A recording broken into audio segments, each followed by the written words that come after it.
नमस्कार, India news Rajasthan पर आप देख रहे हैं 33 जिले 33 खबर और मैं हूं आपके साथ आयुष चित्रांश।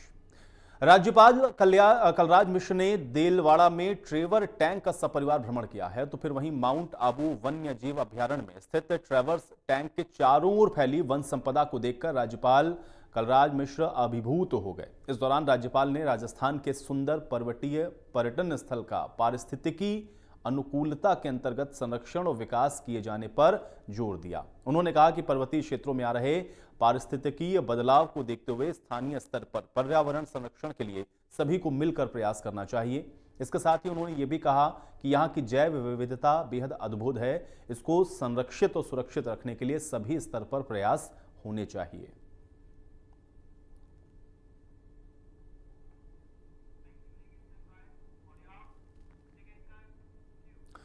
कांग्रेस की 2 दिवसीय कार्यशाला का आज समापन हो गया है। कार्यशाला के समापन के दिन मुख्यमंत्री अशोक गहलोत ने प्रेस कॉन्फ्रेंस करके बीजेपी पर जमकर हमला बोला। मुख्यमंत्री अशोक गहलोत ने कहा कि चिंतन शिविर के बाद कांग्रेस पहले से ज्यादा मजबूत हुई है। नेताओं और कार्यकर्ताओं को एकजुट किया जा रहा है। इसके अलावा सीएम गहलोत ने पार्टी की कमजोरी पर मंथन करने की भी बात कही है।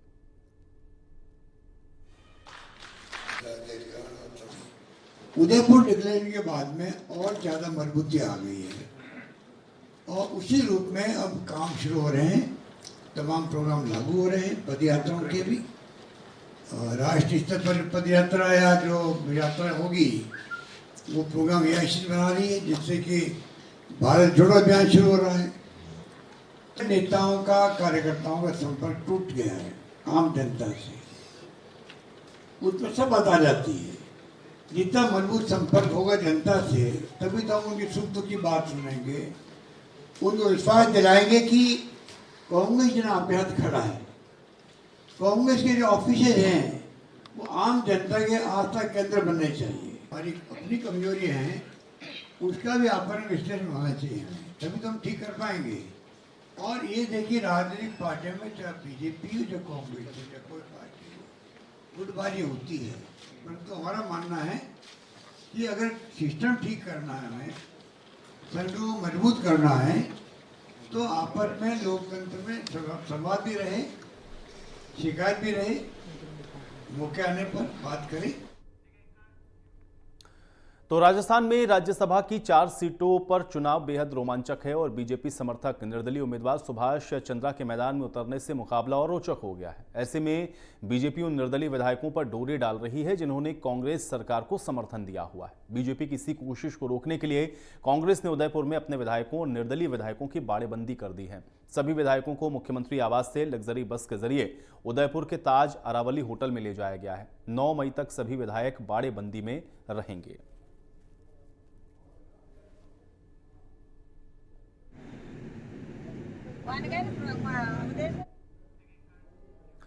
तो एक तरफ कांग्रेस जहां निर्दलीय और अपने विधायकों की बाड़ेबंदी कर रही थी, तो उसी बीच कांग्रेस समर्थित विधायक वाजिब अली और ओम प्रकाश हडला को ईडी और सीबीआई के वो निशाने पर आ गए। विधायक वाजिब अली को ईडी तो ओम प्रकाश हुड्डा को सीबीआई का नोटिस भेजा गया है। हालांकि दोनों ही विधायकों को अभी तक ये कोई नोटिस मिला नहीं है। विधायक ओम प्रकाश हुड्डा ने प्रेस कॉन्फ्रेंस करके सीबीआई का नोटिस मिलने से इनकार किया है।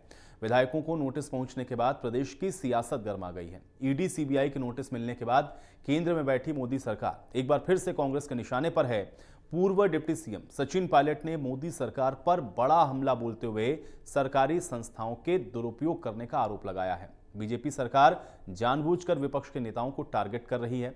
उन्होंने पी चिदंबरम, डीके शिव कुमार और राहुल गांधी का हवाला देते हुए कहा कि कांग्रेस पार्टी के नेताओं को जबरदस्ती परेशान किया जा रहा है। चाहे ईडी हो या फिर सीबीआई या इनकम टैक्स विभाग, सभी संस्थाओं को विरोधियों को परेशान करने के लिए छोड़ दिया गया है। सचिन पायलट ने राजस्थान की पिछली वसुंधरा सरकार को घेरते हुए कहा कि पहले राजस्थान में जितने भी घोटाले हुए हैं उनकी बारीकी से जांच होनी चाहिए। कि भाई केंद्र सरकार हमारे नेताओं को टारगेट कर रही है और सारे नेता, चाहे वो चिदंबरम जी हो, डीके शिव कुमार हो, राहुल गांधी जी हो, सोने, मतलब हर व्यक्ति को नोटिस दिया जा रहा है। इनकम टैक्स, ईडी, सीबीआई, छापेमारी, एक तरह दबाव का जो माहौल बना रहे हैं वो सबको दिख रहा है। और हम जब विपक्ष में थे राजस्थान के अंदर, तो हमने लगातार कहा था कि जो घोटाले हुए हैं उसमें कार्रवाई करनी चाहिए। सीबीआई के द्वारा कोई नोटिस मुझे दिया गया है, लेकिन वो नोटिस अभी मेरे तक नहीं पहुंचा है। लेकिन जब चैनल के माध्यम से कोई नोटिस पहुंचा है तो मेरी भारतीय नागरिक होने के नाते जिम्मेदारी बनती है कि मैं यहाँ की लोकल यूनिट में जाकर पता करूं और उस नोटिस को प्राप्त करूं। कई लोग क्या नोटिस से भागते हैं, मैं इनकी नोटिस का स्वागत करता हूं।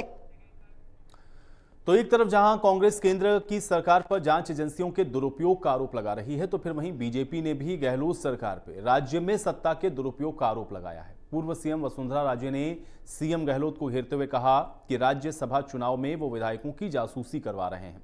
उन्होंने कहा कि एक एक विधायक के पीछे जिस तरह से पुलिस की गाड़ी लगा दी गई है वो बिल्कुल हैरान करने वाली बात है। उधर राज्यसभा चुनाव में बीजेपी प्रत्याशी घनश्याम तिवारी और निर्दलीय प्रत्याशी सुभाष चंद्रा का समर्थन करते हुए उन्होंने कहा कि दोनों ही मेरे पारिवारिक मित्र हैं और दोनों ही इन चुनावों में जीत हासिल करेंगे।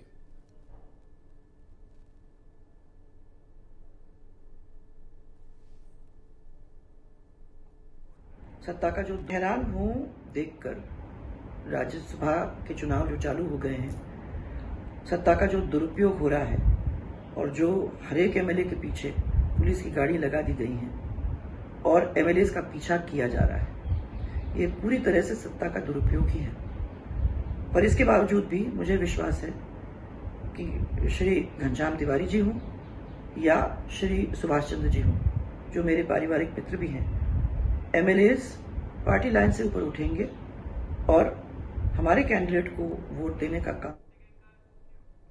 भाजपा प्रदेश अध्यक्ष सतीश पूनिया अल्प प्रवास पर चित्तौड़गढ़ पहुंचे हैं, जहां पर सर्किट हाउस पहुंचने पर उन्होंने मीडिया से बात करते हुए कहा कि वर्तमान में प्रदेश की कानून व्यवस्था धरातल पर है। प्रदेश के कई जिलों में सांप्रदायिक घटनाओं के चलते हालात असामान्य हैं। उन्होंने पूरे प्रदेश की कानून व्यवस्था पर सवालिया निशान लगाते हुए कहा कि इसके लिए नैतिक जिम्मेदारी सरकार के मुखिया अशोक गहलोत की है। सतीश पूनिया ने कांग्रेस पर भी निशाना साधते हुए कहा कि कांग्रेस को हॉर्स ट्रेडिंग की बात करने का अधिकार नहीं है। उन्होंने कहा कि आगामी दिनों में होने वाले राज्यसभा चुनाव में भाजपा और भाजपा समर्थित उम्मीदवार की जीत निश्चित है।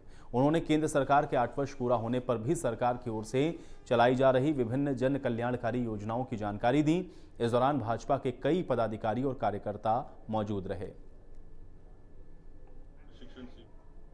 समाज में उनको प्रोत्साहित करने वाली कांग्रेस की नीति है और ये काम सिर्फ वो वोट बैंक के लिए कर रहे हैं, तुष्टीकरण के लिए कर रहे हैं, क्योंकि उनका अब बाकी जगह कोई आधार बचा नहीं और इसलिए वोट बैंक के लिए उस समुदाय को अपीज करने के लिए वो कोई भी नैतिक अनैतिक समझौते करेंगे, किसी तरीके की छूट देंगे और इस छूट के कारण ही इस पूरे प्रदेश में बहुसंख्यक लोगों में भय का वातावरण है। घटनाएं हुई हैं उसमें सरकार की, मुख्यमंत्री की नैतिक जिम्मेवारी थी, उसमें वो विफल रहे।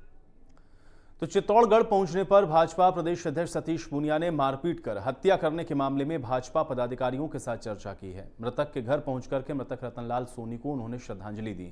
साथ ही उनके पिता और बीजेपी के पूर्व पार्षद जगदीश सोनी को सांत्वना दी और इस मामले में कार्रवाई का आश्वासन भी दिया। इसके साथ ही उन्होंने सर्किट हाउस में प्रेस वार्ता की और प्रदेश सरकार पर जमकर निशाना साधा।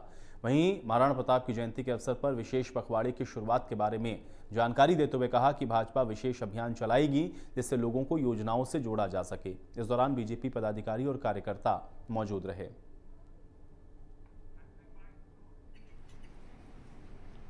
ये जो पखवाड़ा है ये उनके कार्यकाल के 8 वर्ष के उपलक्ष्य में हम लोग मना रहे हैं और अनेक कार्यक्रमों की रचना की है जिसमें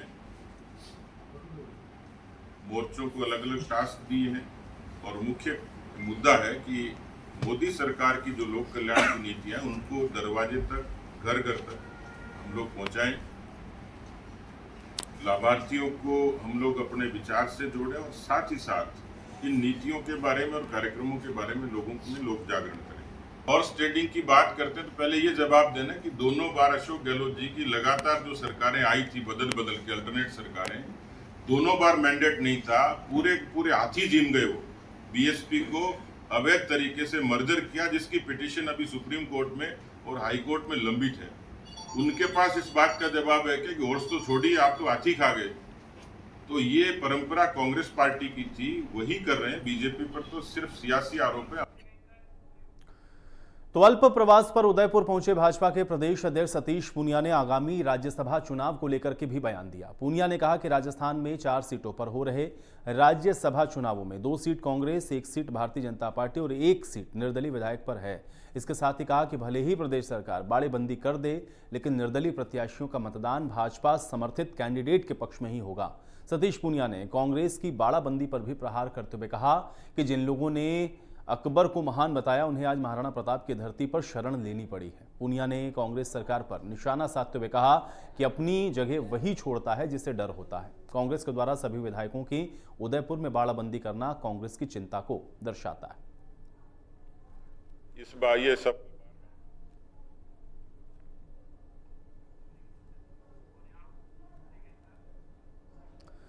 अलवर के बानसूर में भाजपा के बानसूर मंडल अध्यक्ष नरेंद्र चौधरी की अध्यक्षता में जयपुर ग्रामीण सांसद और पूर्व केंद्रीय मंत्री भाजपा के राष्ट्रीय प्रवक्ता कर्नल राज्यवर्धन सिंह राठौड़ ने कार्यकर्ता संवाद कार्यक्रम रखा। इस दौरान बानसूर विधानसभा के सभी मंडल के कार्यकर्ता मौजूद रहे। साथ ही बानसूर भाजपा नेता और प्रदेश मंत्री महेंद्र यादव भी उपस्थित रहे। कार्यक्रम में सांसद ने सभी कार्यकर्ताओं की समस्याओं को सुना और समाधान करने का आश्वासन दिया। कार्यक्रम का संचालन एडवोकेट अशोक भरगढ़ ने किया। इस मौके पर हरसोरा मंडल अध्यक्ष हनुमान यादव, जयप्रकाश शर्मा, सत्येंद्र शर्मा समेत अनेक कार्यकर्ता मौजूद रहे।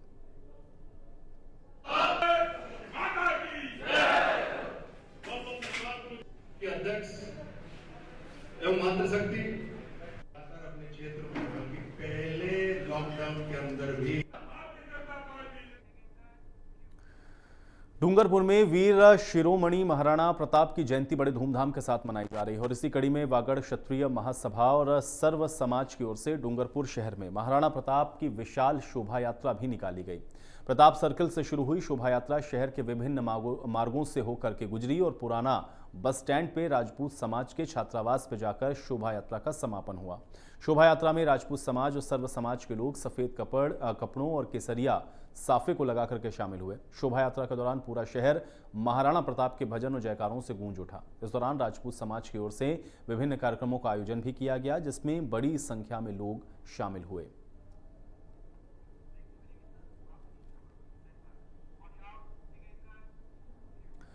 अजमेर सरस डेयरी अध्यक्ष रामचंद्र चौधरी ने विश्व दुग्ध दिवस के अवसर पर नई दिल्ली में इंडियन डेयरी एसोसिएशन के द्वारा आयोजित राष्ट्रीय सेमिनार में हिस्सा लिया। सेमिनार की अध्यक्षता आईडीए के अध्यक्ष जीएस राजौरिया ने की है। सेमिनार में रामचंद्र चौधरी ने कहा कि डेयरी व्यवसाय को कृषि या उद्योग क्षेत्र में शामिल किया जाना चाहिए ताकि देश में कमजोर पड़ती जा रही श्वेत क्रांति को संजीवनी मिले।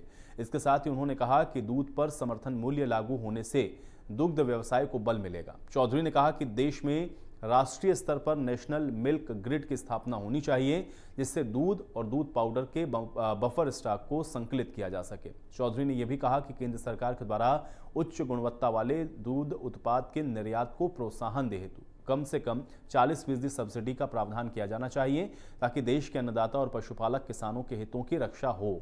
चौधरी ने अपने वक्तव्य में ये भी कहा कि आने वाले समय में दुग्ध व्यवसाय को अनेक चुनौतियों का सामना भी करना पड़ेगा। साथ ही ये भी कहा कि उच्च गुणवत्ता वाले पशु आहार की कीमतों का 2,500 रुपये प्रति क्विंटल तक पहुंचना गंभीर हालात के संकेत हैं।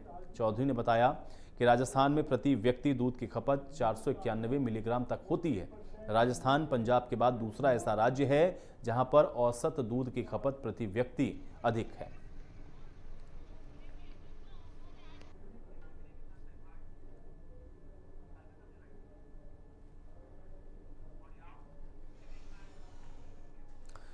तो कोटा में राजपूत समाज की ओर से महाराणा प्रताप की 482वीं जयंती शोभा यात्रा निकाली गई है। ये शोभा यात्रा टीलेश्वर महादेव मंदिर से शुरू हुई, जो कि विभिन्न मार्गों से होती हुई कुन्हाड़ी पहुंची। राजपूत समाज के लोगों ने महाराणा प्रताप की मूर्ति को माला पहनाया। इस दौरान पूर्व सांसद इजियराज सिंह, विधायक कल्पना देवी, संदीप शर्मा सहित सैकड़ों की तादाद में राजपूत समाज के लोग मौजूद रहे।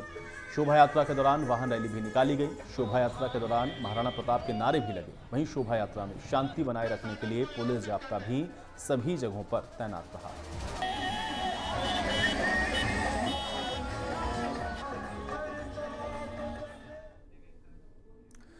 चित्तौड़गढ़ के कोतवाली में आपसी कहासुनी और मारपीट के बाद पूर्व पार्षद जगदीश सोनी के पुत्र की मौत हो जाने के चलते चित्तौड़ में तनाव फैला हुआ था और इसी के चलते महाराणा प्रताप जयंती के अवसर पर आयोजित होने वाले जुलूस को लेकर पुलिस और प्रशासन अतिरिक्त एहतियात बरत रहा है। घटनाक्रम के बाद गंभीरता दिखाते हुए पुलिस अधीक्षक और जिला कलेक्टर ने शांतिपूर्ण तरीके से आयोजन को लेकर के तैयारियां शुरू की और इसी क्रम में जिला कलेक्टर अरविंद कुमार पोसवाल जाली वाव से लेकर गोल पियाऊ चौराहे तक पैदल मौका मुआयना भी किया।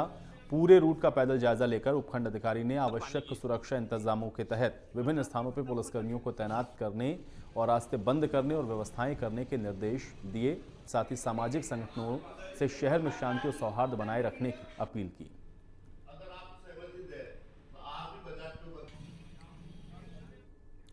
जालोर के सरवाना में एक अजीबोगरीब शादी का मामला सामने आया है, जहां पे शादी के समय दुल्हन बदल दी गई। दरअसल इस पूरे मामले का खुलासा उस वक्त हुआ जब परिजनों ने फोटो सेशन के दौरान दुल्हन का घूंघट हटाया। लड़का लड़की की शादी 5 लाख में हुई थी और फिर दुल्हन को बदल दिया गया। शादी में महिलाओं ने पुलिस के पहुंचने तक दुल्हन को पकड़ कर रखा और उसके बाद फिर पुलिस को सौंप दिया गया। पुलिस ने इस मामले में एक आरोपी को गिरफ्तार किया है। साथ ही 2 दलालों के खिलाफ मामला भी दर्ज हुआ है।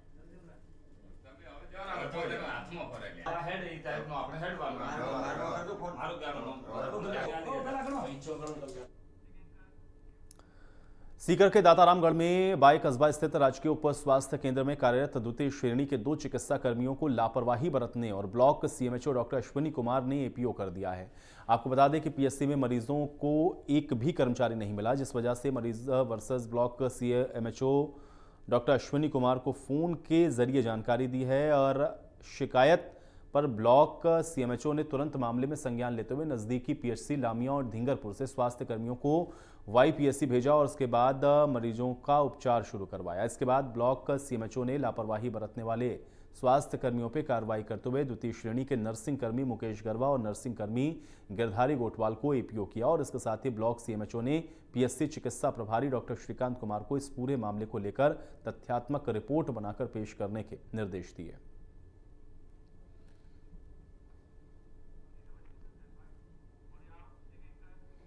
जम्मू कश्मीर में आतंकियों की कायराना हरकत रुकने का नाम नहीं ले रही है। ताजा मामला कुलगाम से सामने आया है, जहां पर आतंकियों ने बैंक में घुसकर एक बैंककर्मी की हत्या कर दी। जानकारी के मुताबिक मृतक विजय कुमार राजस्थान के हनुमानगढ़ का रहने वाला है। उसकी हत्या के बाद पूरे इलाके में शोक की लहर है। उनके पिता जिले के नोहर तहसील में अध्यापक हैं और विजय कुमार की 2 साल पहले कश्मीर में नौकरी लगी। विजय कुमार की 2 माह पहले ही शादी हुई है। उनकी हत्या के बाद पूरे भगवान गांव के लोग आक्रोशित हैं और मृतक के लिए अब इंसाफ की मांग कर रहे हैं।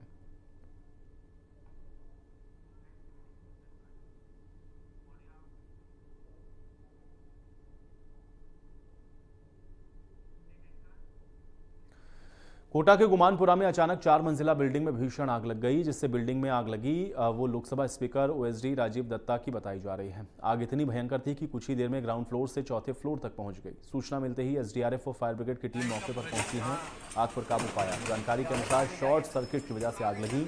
मौके पर 7 फायर ब्रिगेड की गाड़ियों ने आग पर काबू पाया। नगर निगम कोटा उत्तर और दक्षिण सहायक निगम के अधिकारी सहित 7 थानों के सीआई और पुलिस जाब्ता मौके पर मौजूद रहा। ये तो सब आएंगे, पास वाली चपेट में आएंगे।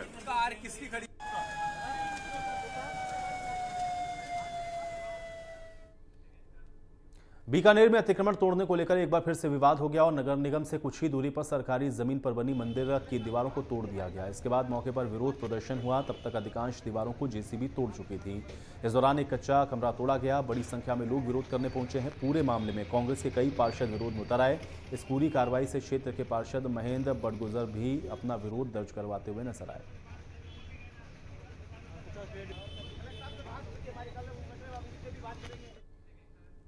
सुमेरपुर के गोगरा ग्राम पंचायत ने राजस्व गांव राजपुरा में महाराणा प्रताप जयंती के मौके पर लगभग 40 वर्षों पुरानी आबादी क्षेत्र में अतिक्रमण हटा के रास्ता निकाला और राहत दी है। आपको बता दें कि ये निकासी के अभाव में लोगों को रहवास नहीं हो पा रहा था। चारों तरफ रास्ते बंद थे, जिससे लोगों को काफी परेशानी का सामना भी करना पड़ता था। बता दें कि ग्राम पंचायत के सरपंच भंवरलाल मेघवाल और ग्राम विकास अधिकारी भगवत सिंह राठौड़ ने ग्रामीणों से आपसी समझाइश और सहयोग को लेकर के अतिक्रमण हटा के रास्ता निकाला। इस मौके पर पंचायत सहायक केसाराम मेघवाल, रामलाल मीणा और ग्रामीण मौजूद रहे।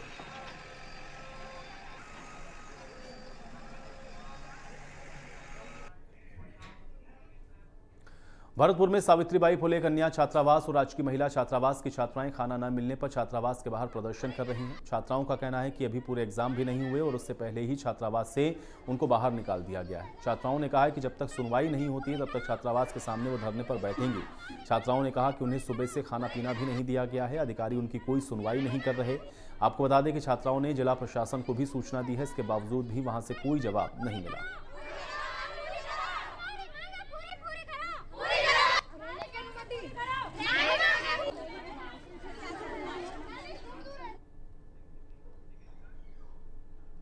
वैर के भुसावर में ओवरलोडिंग पर शिकंजा कसते हुए उपखंड अधिकारी ने 3 वाहनों को जब्त करके थाने में खड़ा करवाया।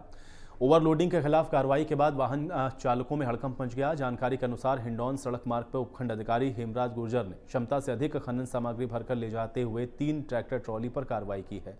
बता दें कि वाहन क्रेशर जोन से ओवरलोड खनिज सामग्री लेकर जा रहे थे। झालावाड़ के असनावर के पास कासल खेड़ी स्थित उजाड़ नदी में मछली ठेकेदारों के 2 गुटों में खूनी संघर्ष हो गया और इस दौरान मुख्तार और विक्की लापता हो गए। मामले की सूचना के बाद गोताखोर सहित एसडीआरएफ ने नदी में दूसरे दिन भी सर्च अभियान चलाया, लेकिन अभी तक दोनों का कहीं कोई सुराग नहीं लगा। दोनों के फरार होने की अफवाहें भी उड़ाई जा रही करते हुए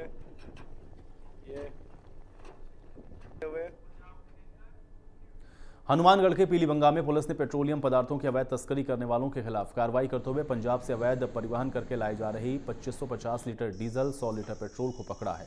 बता दें, एक ट्रक में 13 ड्रम में 2550 लीटर डीजल और 2 केन में 100 लीटर पेट्रोल भरा था। पुलिस ने नाकेबंदी के दौरान सूरतगढ़ हनुमानगढ़ 4 लेन सड़क मार्ग पर कार्रवाई करते हुए डीजल और पेट्रोल लाते हुए ड्राइवर अमरजीत सिंह को गिरफ्तार किया। फिलहाल इस मामले में आगे की जाँच जारी है।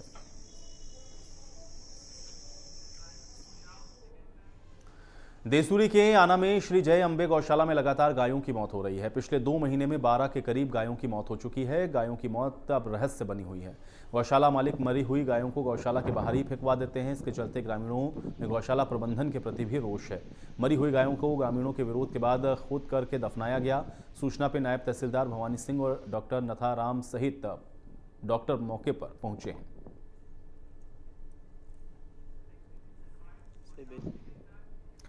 धौलपुर में मानिया सीओ दीपक खंडेलवाल के नेतृत्व में जिला पुलिस को बड़ी सफलता मिली है। पुलिस ने ढोडका पूरा गांव के जंगलों के पास लॉरेंस बिश्नोई गिरोह के 3 गुर्गों को गिरफ्तार किया है। बता दें कि आरोपियों पे 15-15 हज़ार का इनाम भी है। 2 इनामी बदमाश एक हत्या के मामले में फरार है। फिलहाल पुलिस आरोपियों से पूछताछ कर रही है।